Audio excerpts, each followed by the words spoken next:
tenía carné de piloto, y entonces vinieron a Jardín en avioneta, y donde aterrizaron en el potrero de lo que era la propiedad de los Crist, que ahora es propiedad de los de Culón. Ah, bien. Y bueno, y eso no sé cómo hicieron para aterrizar, porque ese potrero tenía lleno de troncos quemados, ¿viste cómo se hacían antes los potreros? Claro. No se mataron ahí, y bueno, y desde ahí, y ahí los Cris trajeron a Jardín, y la verdad que él se hizo muy amigo, y ellos ya eran amigos de mi papá. Ah, claro. Porque ellos eran cooperativistas y mi papá fue cooperativista. Tal es así que la escuela de cooperativismo de la provincia lleva el nombre de mi papá. Ah, mire usted. Era un gran impulsor. Y bueno, y ahí presentó el pedido de la creación, y no sé si había que hacer firmas, esa parte no la sé. Y bueno, y después nadie se presentó, el único que tenía interés en venir era mi marido. Ah, Y eso bien. fue también durante la gobernación de Heró. Bien. Años ¿Sí? 60. Y 60, sí, Sí, por ahí. 60. Sí. Y bueno, usted me dijo que venía de Alem, ¿no? Sí. Alem. ¿Cómo se conocen con el escribano? Porque esa parte Bueno, en Alén estaba viviendo un hermano del escribano, que era juez de Alén, y una hermana de él. Y Ah, bueno, o sea que bueno. sí, nos conocíamos de vista. Y después yo me hice la secundaria en Posadas, porque en aquella época los dos únicos lugares que había secundaria eran en Posadas, que había magisterio, y había también comercio y Colegio Nacional, y en Oberá había solo Colegio Nacional. Entonces en casa resolvimos que más vale hacer una carrera, estudiar una secundaria con salida laboral. Claro, claro. Y bueno, y ahí nos seguíamos viendo, pero siempre como amigos. Ok. No, tal es así que yo le hacía liga a mis amigas, porque íbamos y charlábamos, y yo sabía por dónde andaba, porque siempre nos veíamos. Pero era siempre así nomás. Y bueno, así se dan las cosas. ¿Bien? Así se habló. Sí. De ahí pasó después. Sí. Pero él ya ahí en ese momento estaba estudiando para escribanía, digamos, para escribano, o ya era escribano. No, él estaba terminando la secundaria en... Ah, bien. Claro, y después no nos vimos varios años porque él se fue a Córdoba a estudiar, y hizo justo en 3 años la carrera. Bochazo, terrible. No, lo gracioso es que él creo que se anotó un 26 de marzo, y un 26 de marzo rindió la última materia. Le coincidió todo. Exactamente. Y ahí entonces, ¿él era de Posadas o de dónde era? Era de Apóstoles. De Apóstoles. Sí, sí. O sea, ahí nomás. Sí.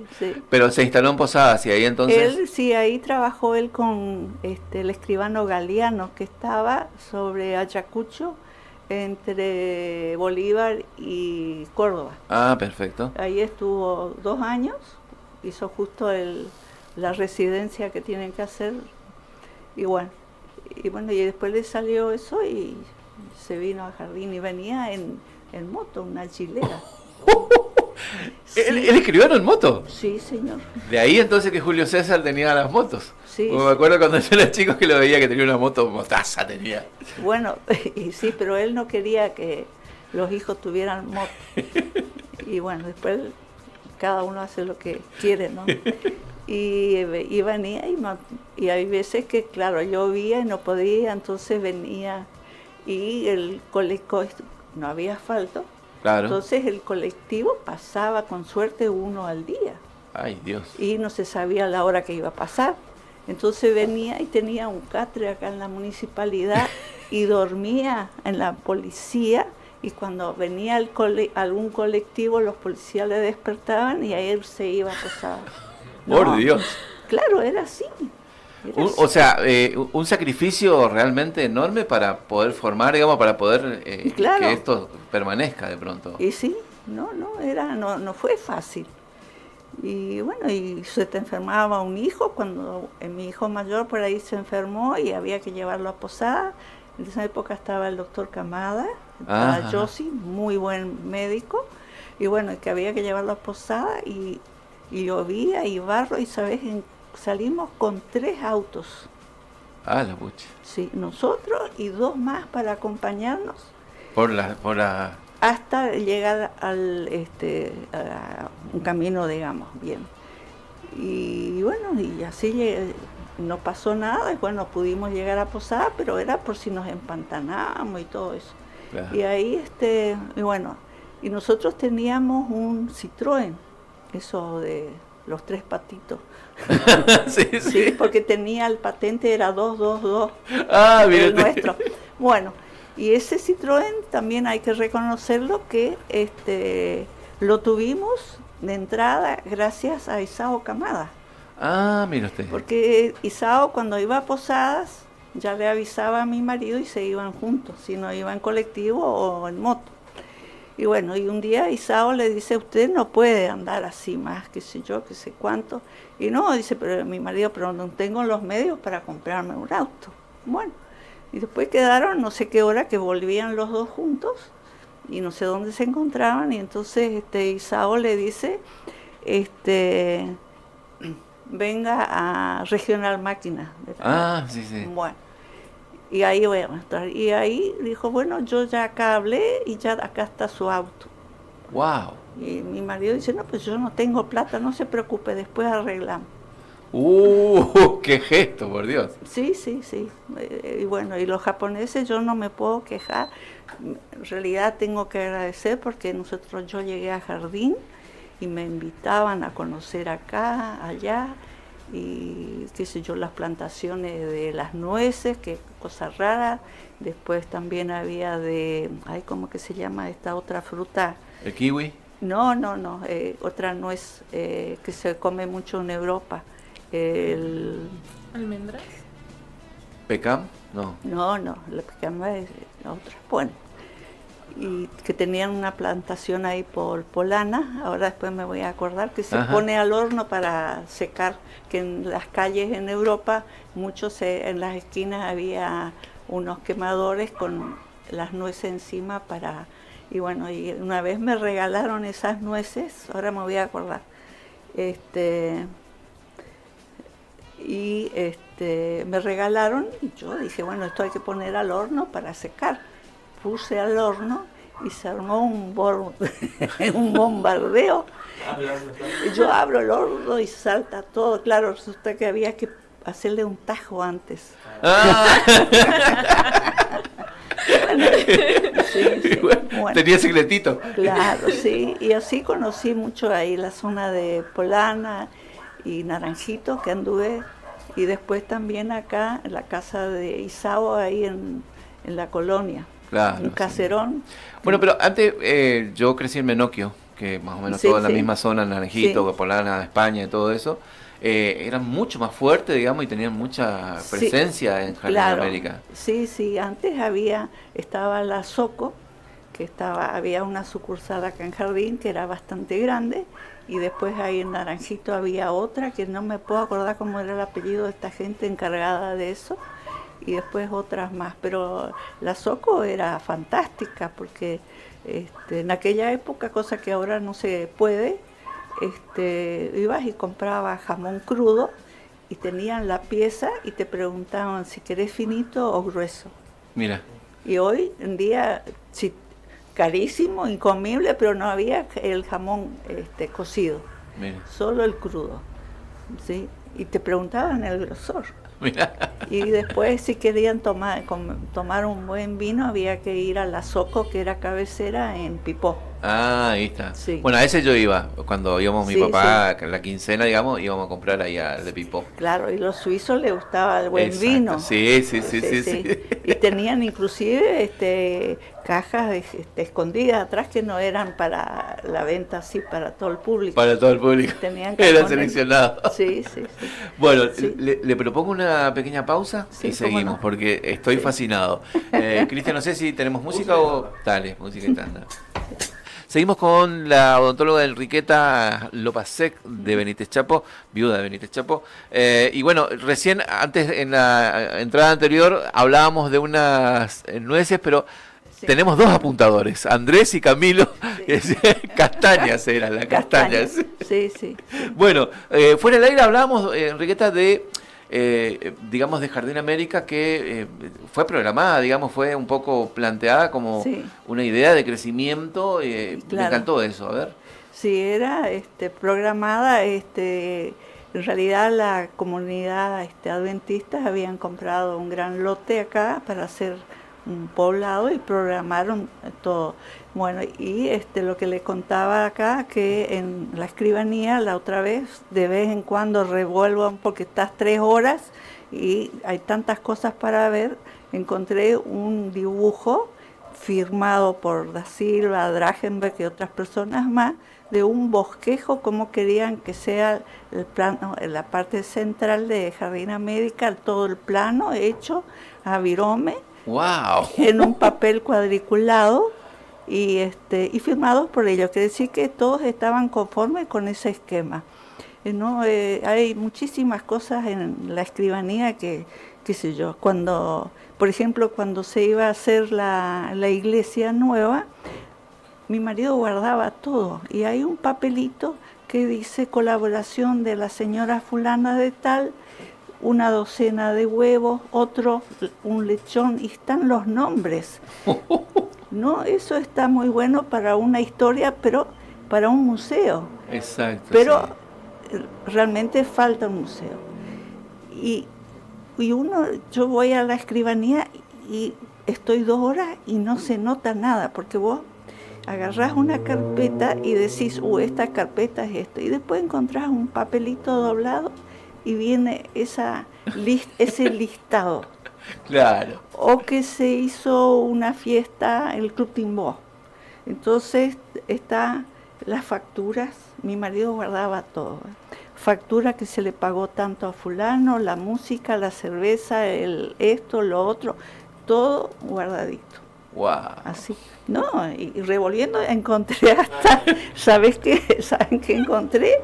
Ay. Nuestro viaje de luna de miel, el hotel. Fuimos hasta Río de Janeiro, están los pasajes.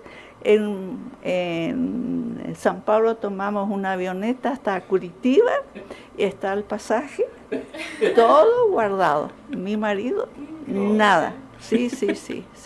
Bueno, pero eso es algo que de pronto es admirable, porque digamos tiene un valor, digamos, para... Claro, y uno llega ahí y no sabe...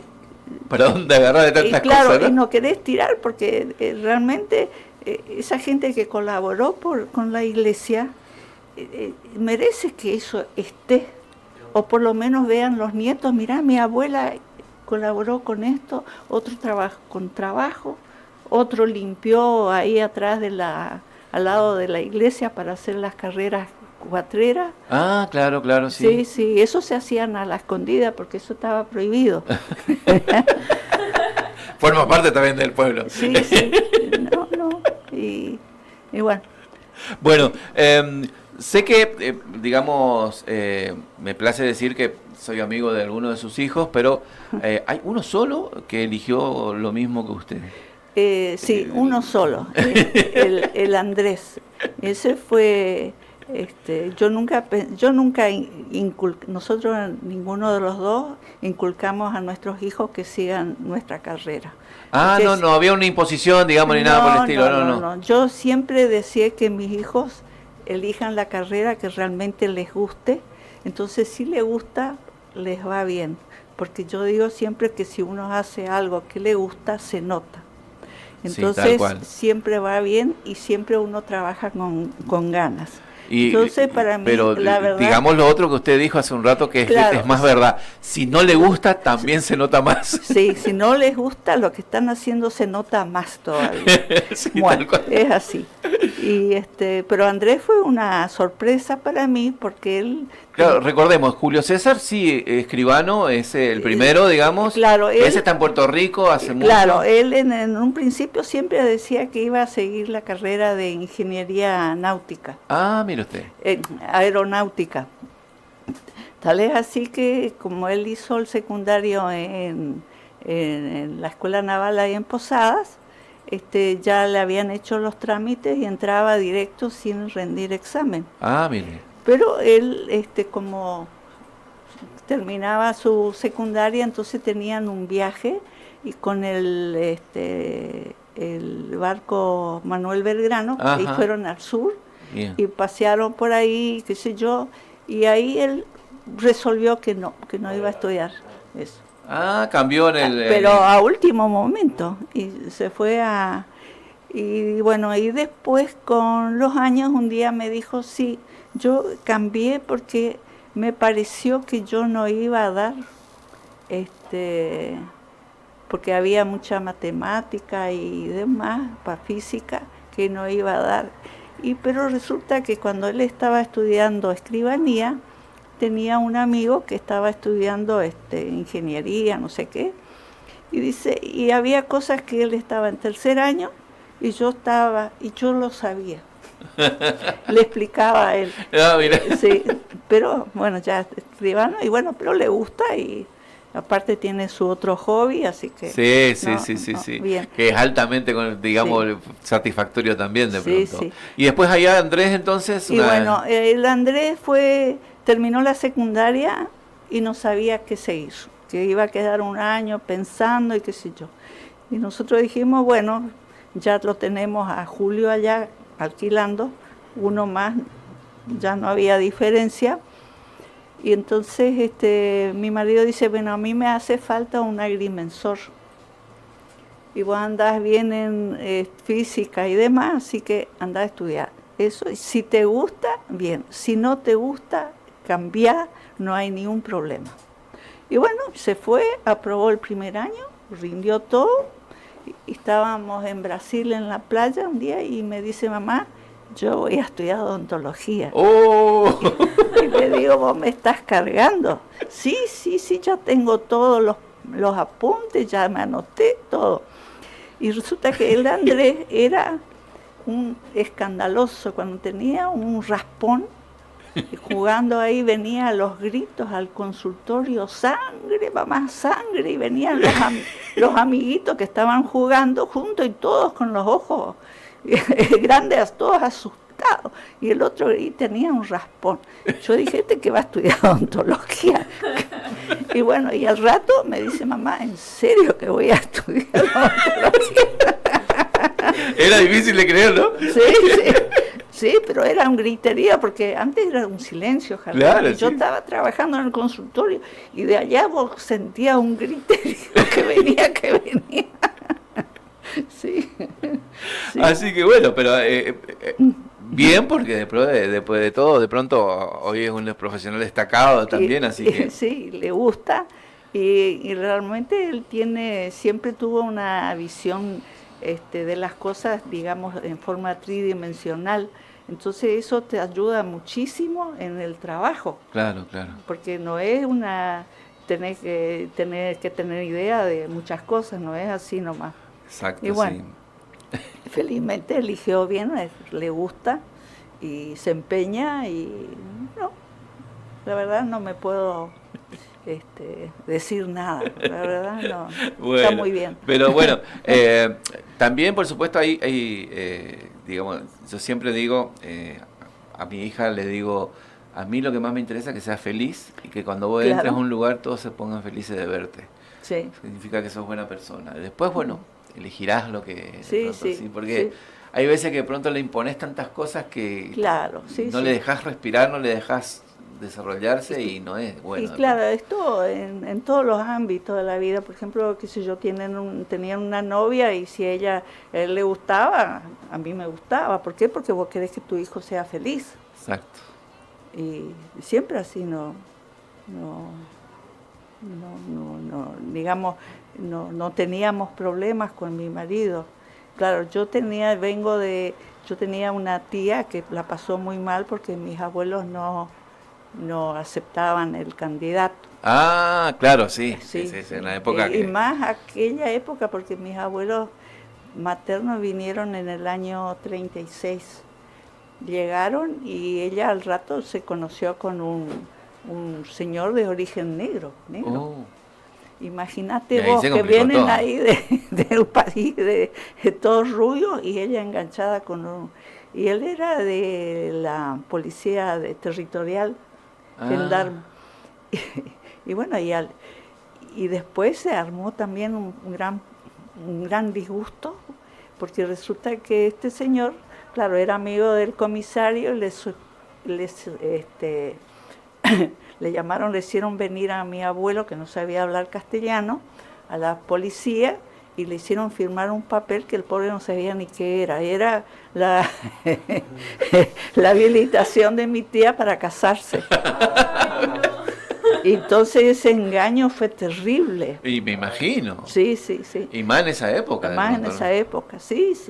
Y siempre vivieron bien y juntos toda la vida, pero en ese momento fue, no sé cómo hicieron las paces después con... la familia de pronto. Sí. Bueno, tengo entendido que sigue atendiendo de pronto, ¿no? Sí, atiendo, sí, más que nada con ortodoncia. Y tengo también pacientes con otras cosas que realmente pacientes de hace 30 años, 40. Y sí, me imagino. Y que no quieren cambiar de odontólogo y bueno. Claro, pero aparte después también trae a sus hijos seguramente. Sí, los hijos y los nietos. Sí, ahí a veces me ha pasado de atender 4 generaciones juntas. Claro, porque está la abuela, bisabuela, la hija y la nieta. Sí, sí. Bueno, ¿y qué familias recuerda de esa época así iniciática también, en los 60 y poco, cuando estaban, digamos? Sí, para mí los que más me impactaron y me ayudaron de entrada fueron los Crist, los que levantaron el establecimiento que ahora es de Culón. Ah, perfecto, sí. Esto está acá en Oasis, ¿no? En Oasis, sí. Y ellos tenían 2 hijos. Uno se había muerto en un accidente y la hija estaba viviendo en Suiza. Se llamaba Sasha. Y bueno, y enseguida me adoptaron como la hija. Bien. Tal es así que mi marido, cuando iba a su viaje semanal a Posadas, el señor don Bernardo me venía a buscar a casa y yo me pasaba el día en la casa de ellos, almorzaba y cenaba, y mi marido cuando llegaba de Posadas me iba a buscar. Ah, bien. Y después cuando nació mi primer hijo, Julio, ella se declaró abuela postiza. Bien. Tal es así que había ido a Suiza y me trajo muchísimas cosas como para el bebé. Cosas que acá no había, inclusive flúor para darle, para que tenga buena dentadura, que acá no había, no se conseguía, y bueno, así.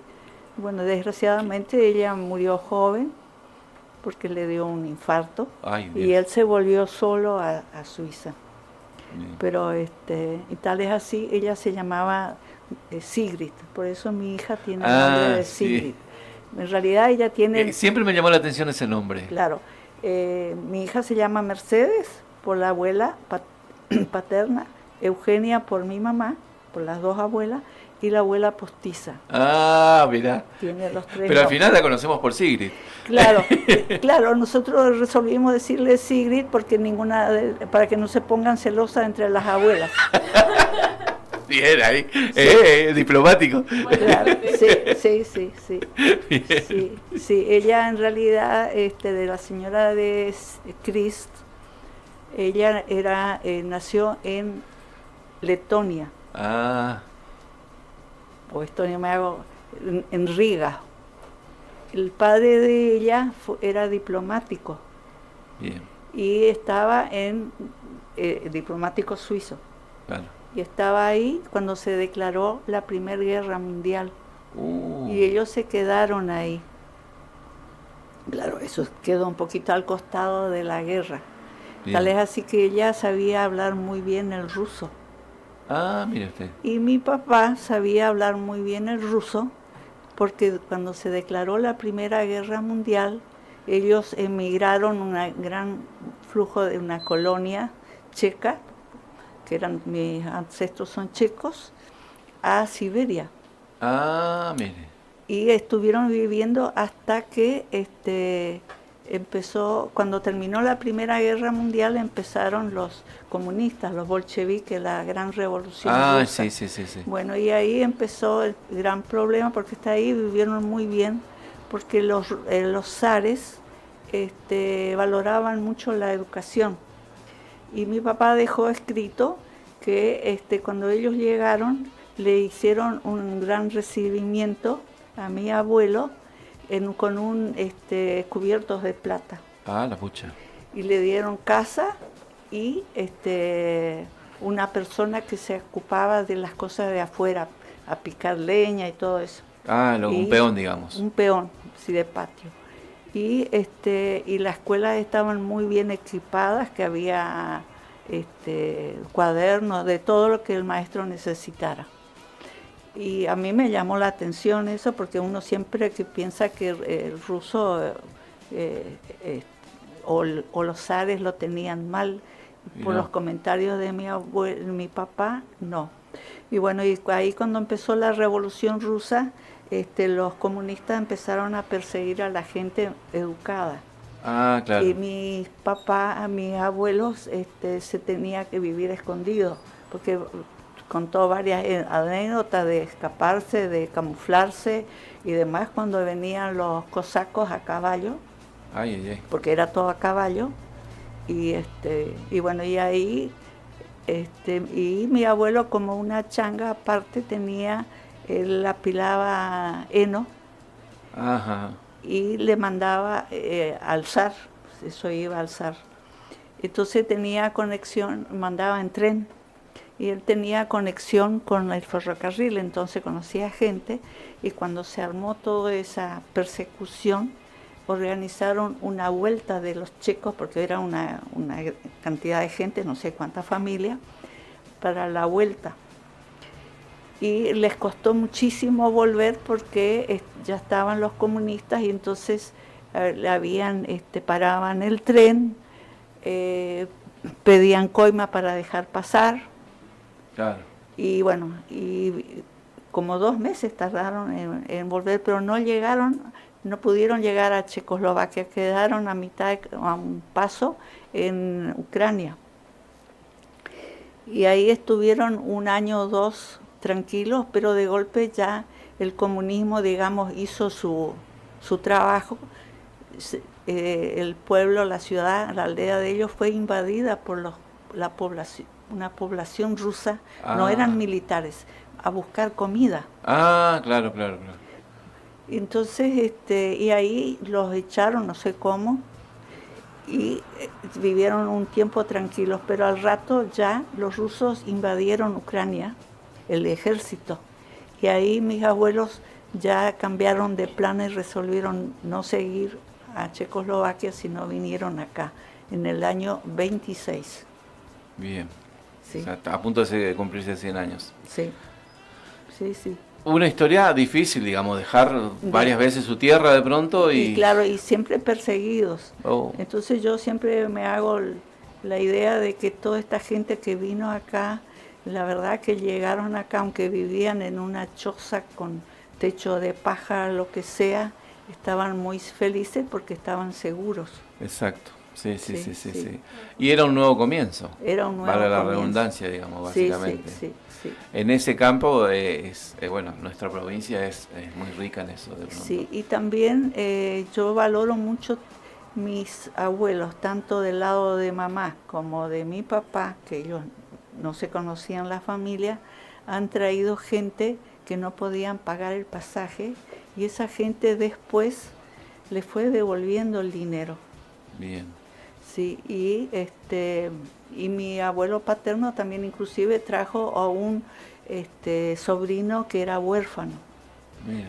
Sí, ese sobrino después tenía su chacra y tenía su colectivito y hacía transporte desde Cerro Azul a Posadas, en aquella época. O sea, incipiente transportista, digamos. Claro, sí, sí.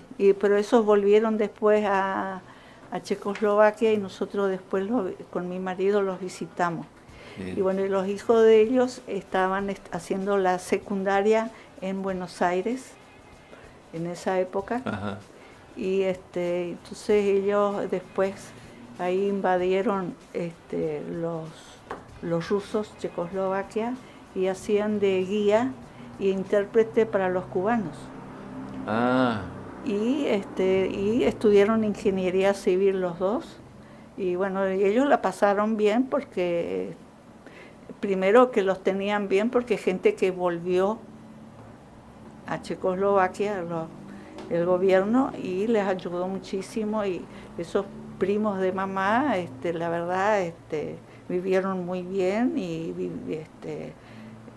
mi primo, uno de ellos era ingeniero textil, inclusive vino a la Argentina a controlar la instalación de fábricas textiles acá en la Argentina, así que mamá se los vio acá, y nosotros visitamos a los otros que eran ingenieros y civiles, trabajaron mucho en Vietnam y demás.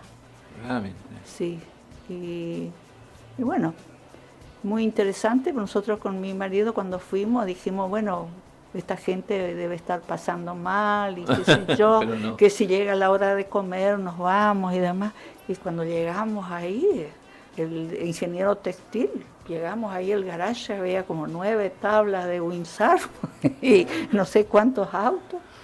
Y bueno, y la tía decía así, dijo, yo nunca imaginé que me iba a ser tan rica, porque ellos, claro, cayó el régimen y enseguida pusieron una droguería, que la droguería allá es farmacia y venta de todas cosas.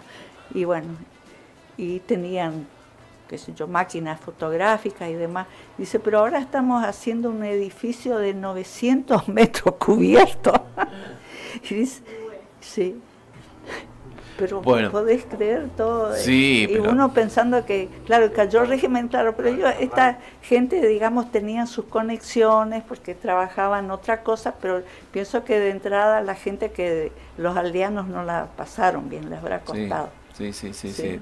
La verdad que en ese aspecto yo creo que nuestra provincia es, yo siempre digo, el crisol de razas, nunca mejor dicho, en Misiones de pronto. Bueno, Enriqueta, realmente... Bueno, de mi profesión no hablé nada.